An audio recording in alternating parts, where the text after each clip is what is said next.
You completely insane. He's back. He, who must not be named. The man, the myth. The only guy in Ocala to eat his own weight in fried pickles. Twice. Now, you asked for it. Sorta.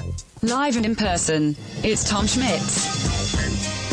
Welcome back to a Monday Ocala Talks with Tom Schmitz and Sonda Eunice.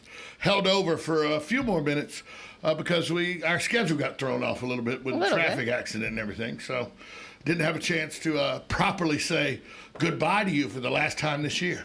Next time I see you, it'll be, I won't see you until next year. Yeah. Wow, isn't that crazy? It is crazy. Unless we catch each other at one of these New Year's Eve I'm sure we will. Well, I don't know. Bump into each other. Because we have, this is the first year in 10 years I'm not DJing some private party or something. Yeah. And with 4 dogs at home and a cat, and Susan she doesn't really deal with the crowds and the drunkenness and the stupidity that is New Year's Eve. And I never have to deal with it because as a DJ, you have to get there to the private parties or whatever. You get there early. Then you're breaking down and everything after the party's over. So you're an hour after everybody leaves before you leave. Yeah. And then by the time I get done, it's 1:30, 2 o'clock in the morning, and all the idiots are home by then from the bars and stuff usually too. So I don't ever get involved with the morons that are just hammer drunk and stuff like that. When I used to go out for New Year's, I would go to, places that were charging a bit pricey because knuckleheads can't pay a bit pricey. Right. Or they usually don't pay a bit pricey. So I would go, like I was telling Galen earlier today, I would go to City Walk to Universal. And Universal for 15 years, and they still may do something, but for 15 years, Universal had this deal where you paid like $199. It was all you could drink, plus all you could eat. And when I say all you could eat, I'm talking about crab legs and shrimp and lobster tails. Nice. And they had it set up at different tables all through City Walk. So you could walk around and get a plate here, plate there, dessert tables and everything. All that was part of it. Awesome. Yeah. Plus entry into every nightclub was covered. Yeah. Plus there was 2 concerts. Okay. One at like 9 and one at 11. And it was things like Gloria Gaynor, I Will Survive, and David Lee Roth from Van Halen. They were one year. Cheap Trick and Devo was one year. Styx and I forget who was with Styx, but anyway, it was bands from the 80s. Yeah. So, and because it was $200 a person, and you had to wear, business casual or better. So, but usually everybody was in, nice shirts, nice slacks. Women were in dresses because the average age, because it was 80s bands and everything, the average age was about 40. Right. And so by the time you get to your late 30s, early 40s, your knucklehead days for the most part are over. Right. And so it was an easy thing. Everybody had a good time. Because the worst thing on New Year's Eve, and I've been to New Year's Eve in Atlanta numerous times, the worst thing is you get in a crowded bar and some knucklehead gets in a disagreement with another knucklehead, fighting, and some fight breaks out. Yep. It's the worst. Yep. And somebody goes, Tom, I bet you've been in a script. I bet you've been a knucklehead. I can honestly tell you, I have never once started an altercation in a bar ever in my life. Very impressive. Ever. Now, I've had knuckleheads start altercations with me, but I worked security in bars for years. Yeah.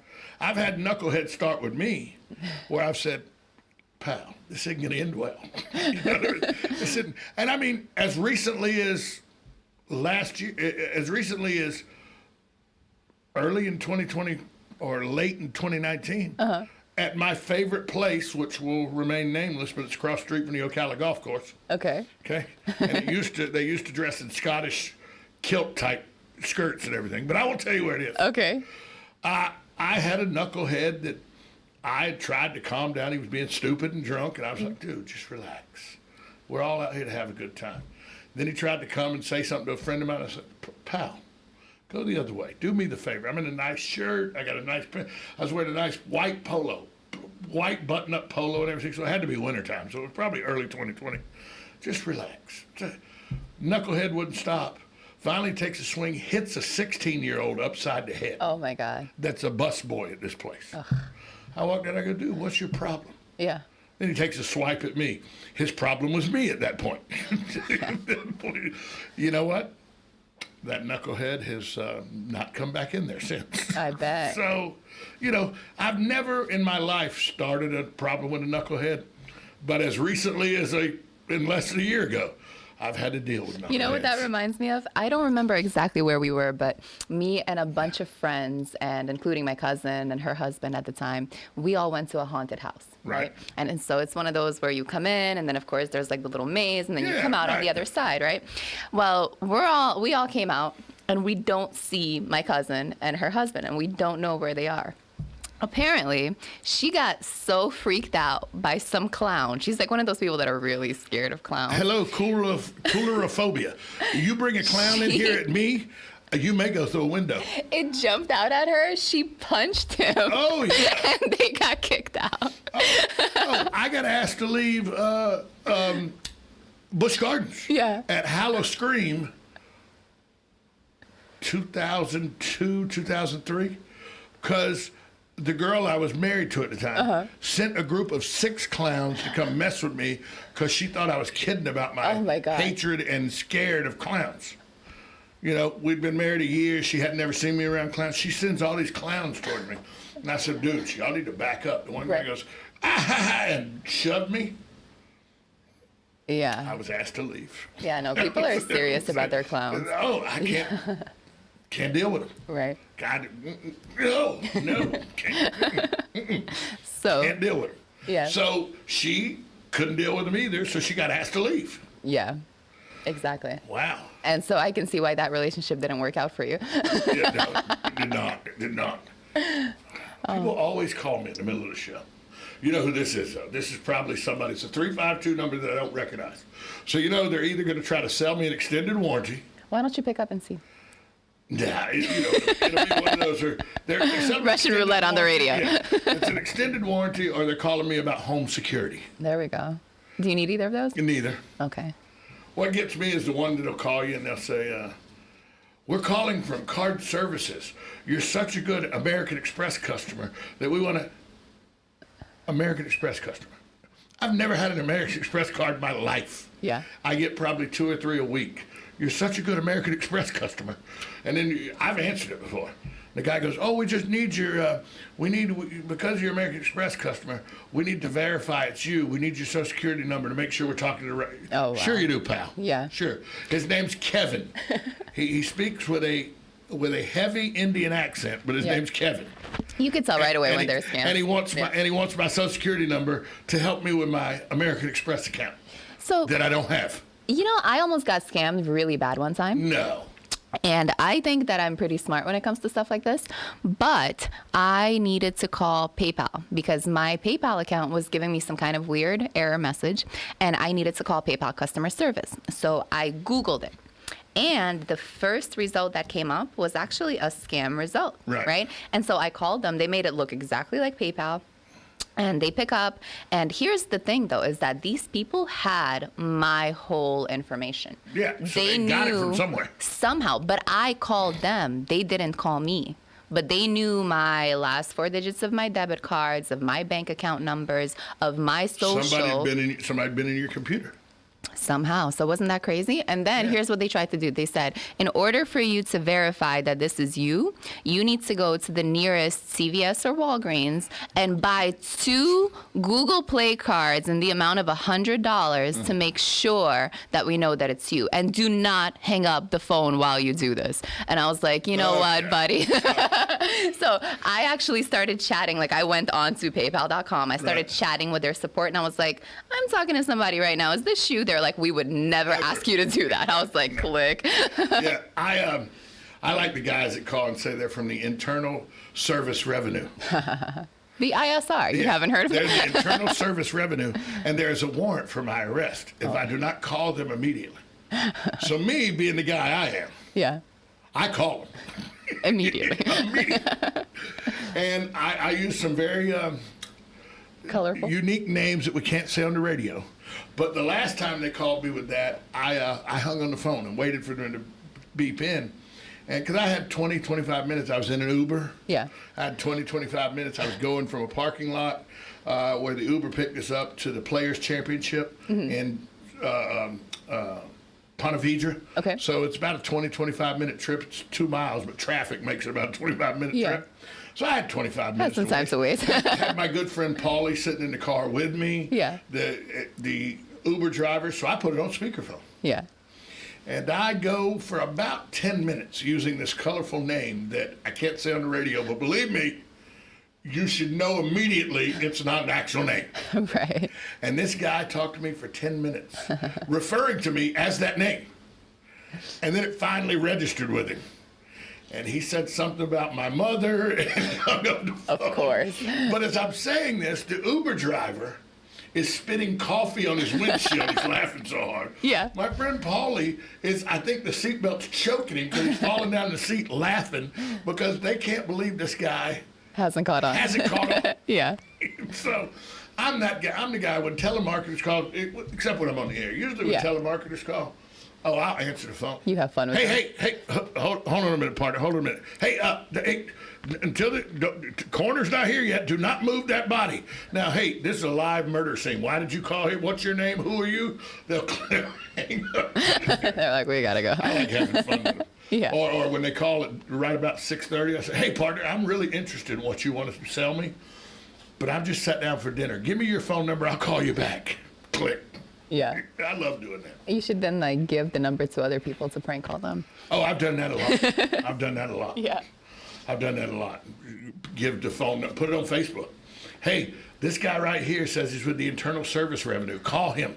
He says that I'm going to jail. Maybe you're going to jail too. You know, one of those bathroom spray pranks for a fun time. I've not thought. So you're devious. We'll share some tricks. So what's this week got in store for you? Because I know even though it's a holiday week and a lot of people, the week between Christmas and New Year's is really a do-nothing week for most people. Yeah. I don't think you adhere to that. No. But it's a slower week because other people are doing nothing, right? So it's like Most people are doing nothing. Yeah, exactly. You know, so I could be working all I want, but if people aren't responding to my emails, then there's only so much I can do. But I'm working on just building a lot of the new processes that we've got coming up. I'm sure I've mentioned that we're starting a new networking group. Yep. So I'm working on putting all that together, figuring out the locations, the dates, how we're going to be running the meetings, picking the board members. So it's really, really exciting. Non-mandatory attendance. Wait, that's what I like. Yeah. Yep. It's Don't going to be get me really wrong. cool. You have to be motivated to go to these networking groups, and it does. If you pay money and you want to go, you should take advantage of what the networking groups have to offer. Right. But sometimes circumstances arise where you just can't make a meeting. Exactly. And for that to be held against you, to me, is... And, you know, I mean, I have nothing against any other networking groups that are out there. I think that they're all great. And I think I belong to as many networking organizations as I possibly can, just because I feel like everything gives us a new experience and new people as well, right? For me, the reason to build this group is to really kind of get people a second option, right? Not in alternative, but in addition to everything else that they're already doing, right? And for that to be possible, we're making it very affordable. We're making it where they can join just for monthly memberships without having to commit to a whole year, right? And then we're giving them a whole lot of options to come to network. So we're gonna have different days of the week, you know, morning meetings, evening meetings, different locations, different chapters. So there will always be somewhere where people can go, you know, depending on what their schedule is. It's not like they're always gonna be stuck to one specific day. And, you know, some people just cannot make morning meetings. Their job does not allow for that, right? Or some people may have kids, so they cannot go out to the 6 p.m. that we do, right? There's no way I'd be able to make these meetings that are at 7:30 in the morning. Exactly. I got to be on the radio by 8 o'clock. There's Exactly. no way I could make that kind of networking meeting. So that's why we want to give a whole bunch of different options. You know, we want to do the mornings, which we'll be doing 8:30 to 10:30, right? Different days of the week. We'll be doing some evening social mixers, which are going to be a little more fun, you know, like more social. There will be some drinks. We'll be at a restaurant or a bar or something, which that's going to be 5 to 7 o'clock, you know, and then the morning ones will be providing breakfast. Then we'll have some mastermind groups where we're actually, you know, talking more strategy, having some learning opportunities, bringing in some experts on different business topics. So there's going to be a lot of really cool stuff. I know that when people say, yeah, but those early morning groups, they do that because you do have to be at work by 8 o'clock. But 9 o'clock. But because I got to be here at the radio station at 7 to prepare and everything, it's not something I can do. So I'm really looking forward to having things that happen at 1 in the afternoon, some around lunchtime and stuff, or evening networking groups. Right. And to me, the evening networking groups, people are more at ease anyway because it's like beer 30. Exactly. And so, exactly. And I'm trying to think about lunch and how to incorporate some lunch meetings because some people only want to meet during lunch, but then for others it's hard to get out of work, drive somewhere, order lunch, wait for lunch, eat lunch, and get network, back all within an hour. and get back. So that's the thing, and that's what I'm trying to really kind of get into. A good structure is figuring out, okay, who are the people that want these times? How do I bring those times to them and those places to them? So that's what we're working on. And shameless plug, if anyone wants to know more about the group, visit my website. It's lms-plus, lms-plus.com /lms-group. So lms-plus/lms-group. If you go to the lms-plus.com, you can also find a pull-down tab for the group. If you forget the slash, LMS it's right there on the homepage. It says LMS Group. Right. Yep. Yeah. So that's what I'm working on. Yeah, when I saw that post a couple weeks ago, I thought this is a good idea, but how much backlash will she get from this? Have you heard from the powers that be of some of these other network groups that they don't think this is a good idea? I think we'll be just fine. Oh, I'm sure you will. Yeah, I've gotten the necessary. There's some haters out there. I've gotten the necessary permissions, and I'm doing this the right way. Right. I'm not trying to, again, become a substitute for any kind of group. I just want to work together with all the different groups. Like Joe's with Ocala Business Leaders. Yeah. He does a good job at Ocala Business Leaders. I know he used to be with West Marion, that networking group. I know that a woman like Mary Lou Todd, she goes to every networking meeting she can go to. Yes. Well, she did before she retired. She's been doing lots of networking. I mean, there's 1 million cups out there, which is an option. Everybody knows about BNI, which is an option. Exactly. And now you're offering, all you're doing is offering another option. Exactly. Another outlet. And if it's people getting together and promoting their business and helping you promote your business, what's the adage? A rising tide raises all ships. Exactly. So, and the thing is that with the people that are joining my group, right, these are networkers. So my thing isn't going to be stay with my group. My thing is be in my group, but also join the CP, BNI, 1 Million Cups, Ocala Hospitality Council, all of these other amazing Hispanic Business Council. Hispanic Business, absolutely. Like all of these other associations, I can connect you guys with all of them. I am involved with all of these networking associations. And so you come to my group, I'm not going to try to prevent you from going to others. I'm actually going to encourage you to go to others.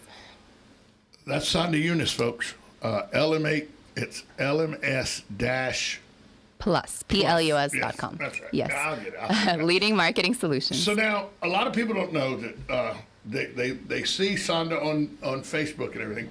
They don't know that you have a very eclectic background, ethnicity. Yes. You Russian and Indian, correct? Yes. So what are some traditions that we may not know that your family, New Year's, is there a big New Year's Eve thing with the Russian and the Indian populations, or? Russian, yes. New Year's Eve is a huge thing for us. It is the biggest holiday. It's bigger than even Christmas. You know what I mean? So like the way that Christmas is celebrated here, that's how New Year's is celebrated in Russia. So it's definitely always been a big thing for us. We usually just kind of get together as a family and celebrate. It's a huge thing for my grandmother, but my grandmother is not able to be with us this year because of traveling. So that's a sad thing for us, but we usually just kind of have a huge big table of food and cakes and desserts, and we watch, the ball drop and kind of just count down, of course. So we'll probably still do something like that, and then I'll get out of there and go to courtyard. I had a buddy of mine that played football with me, Igor, that was from St. Petersburg. Yeah. And he moved here when he was like 11 years old. That's where I was born. And New Year's Eve, we had no understanding of how big New Year's Eve is to the Russian population until Igor showed us. It's a huge deal. Absolutely. I mean, his uncles would come and his aunts and everything. It was just like you said. It's like Christmas Day, but it's New Year's Day. Exactly. And I was like, why? He goes, because it's means that we, as a Russian, we've completed another year, and we've met the future, and the future is now. And so he gave us a lot of reasons. I don't know if any of it was right or not, but I think he may have I don't know the reasons. I just know that. I think he may have been just trying to, seem smarter than the other, muscle heads in the room. But you also get to drink a lot during the year. Well, okay, let's clear something up. You don't have to have a reason to drink if you're Russian, okay? Okay. You don't have to tell me that. You don't have to. I love how everybody says, "Oh, the Russians, they drink vodka." Russians drink whatever they want to drink. That's what they do. I'm a whiskey girl. Exactly. Yeah. Exactly. They drink good vodka. Yeah. But they drink good whiskey. They drink good beer. The Russians do. Vodka is a starter right now. Yeah. It's kind of like a lot of people don't know about the Italian people, is that spaghetti and meatballs. Everybody thinks spaghetti and meatballs is just dinner. To an Italian person, spaghetti and meatballs is a side dish, like macaroni and cheese. Yeah. But a lot of people don't know that. I didn't know that. Yeah, it's like a side dish. It's like mac and cheese. The main course is always going to either be ossobuco lamb or steak or something like that, or a fish. It's never going to be spaghetti and meatballs. That's like mac and cheese. Know. Yeah. It's like mac and cheese. I like spaghetti and meatballs. Yeah. America has made it a dinner. Right. But if you sit down to a true Italian dinner, Yeah. spaghetti and meatballs is a side dish. Huh. Yeah. Interesting. Think about it. Pasta and meat sauce, it's like mac and cheese. But it also comes with the meat. But it's meatballs. It doesn't. Okay. Well, it's not the same as a good ribeye or a good Delmonico or something not, like that. right. So, Yeah. Yeah. Okay. Yeah. It's one of those things a lot of people don't know that. Right. That pasta in general is a side dish. Yeah. Yeah. Very cool. Yeah. So you got big plans, but you haven't decided where you're going yet. Not Three yet. different options. I'll probably try to stop by probably go all over. everywhere. Yeah. Exactly. Yeah. Exactly. You know me. I think we're just gonna stay home this year and watch Ryan Seacrest. Does that mean I'm old now? Is that what it means? No, it just means you're happy in a relationship. Yes, and we have 4 dogs, and with the I exploding saw that fireworks picture and that everything. Susan posted of okay, you sleeping with the dogs all over. I'll just, that's not even fair. It's so I'm in the bed cute. asleep, and I wake up to people texting me, "Hey, that's a funny picture on Facebook there, Jocko." What are you talking about? All my buddies sending me text messages. I go, "Look, there I am, look like I'm dead." Was surrounded by every dog in the house. But you got to look for Elvis, because you see the 3 big dogs. Elvis is the little one, but he's right up by my arm. So you got to look for him. But It's a great picture. I don't know if I agree with your definition of great. I think a lot of people like it. It's got a lot of response. I'll give you that. It's got a lot of response. A lot of chatter. Yeah, it's created a lot of chatter.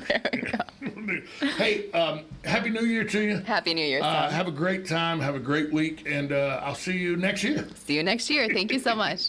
Sonda Eunice, she joins us every Monday Bye, everyone. here on The Source. If don't worry about you, you're good. Yeah, my son, he was with me when I bought him yesterday. He's kind of looked at me like, "Yeah, that's what you're going with?" Yep.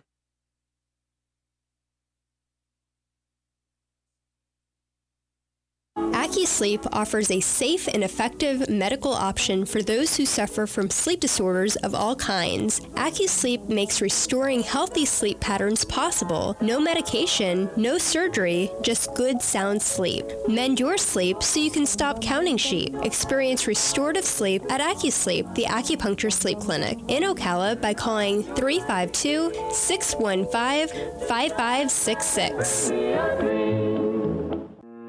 WOCA. Broadcasting from the Paddock Mall Studios, this is WOCA, Ocala, Gainesville, The Villages, 1370 AM, 96.3 FM, The Source. USA Radio News with Lance Pry. With what appears to be a random act of violence, 37-year-old Duke Webb of Florida has been charged with first-degree murder. The shootings took place at a bowling alley in Rockford, Illinois Saturday night. 3 older men were killed and a 4th is in critical condition. President Trump signed the massive $2.3 trillion coronavirus relief and government funding bill into law Sunday night, averting a shutdown. Trump's signature of the $900 billion corona relief package extends unemployment benefits for 12 million hurting Americans. All those collecting jobless payments will